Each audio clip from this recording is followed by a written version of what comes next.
This is why you should never let your friends or family influence your decision making. The story I'm about to tell you is past the statute of limitations, and I'll also be telling it from the outside looking in as I was involved with the people but not the situation. With that said, buckle up, it's about to get crazy. This is the story of Alan. Alan was a short mixed kid from New Jersey. Now, he didn't have like a thick accent or anything, but you could definitely tell he was from the East Coast. Alan devised such a crazy, devious plan over a breakfast.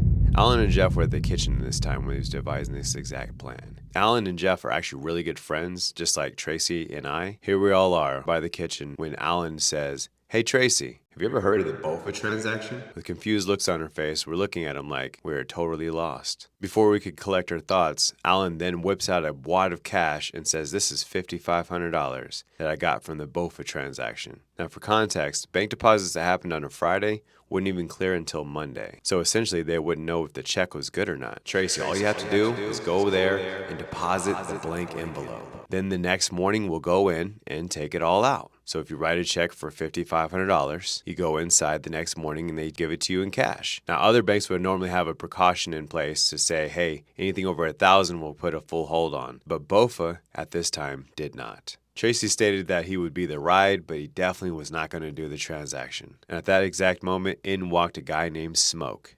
Now, Smoke was a guy that was their acquaintance. We'd actually never even met him before. As he stepped through the door, Alan quickly asked him, "Hey, would you like to do the BOFA transaction? We'll deposit money tonight and be able to withdraw it tomorrow." Smoke, not really knowing what to do in this situation, said, "Yeah, sure." Smoke then asked, "Could I do it for $7,000? Alan said, "Of course you could." We all piled in the car and headed to the bank. Once at the bank, Smoke jumps out of the car, deposits this blank check inside of the ATM. We head back to the apartment, eagerly waiting for the morning time. Morning time came. Here we are on our way back to the bank to go withdraw the cash. Once there, Smoke jumps out of the car and goes into the bank. Now, he did it for $7,000. That's honestly a little bit too much. It actually made this bank suspicious. So when he walked in, he was confronted by the bank manager. The bank manager then sat him down and convinced him to only take out $3,500. I guess then Smoke said, well, something's better than nothing, and then took the $3,500 and walked back to the car with a big smile on his face and a fistful of cash. We then left the bank and returned back to the apartment. This is where things get interesting and take a dark turn. Monday comes along.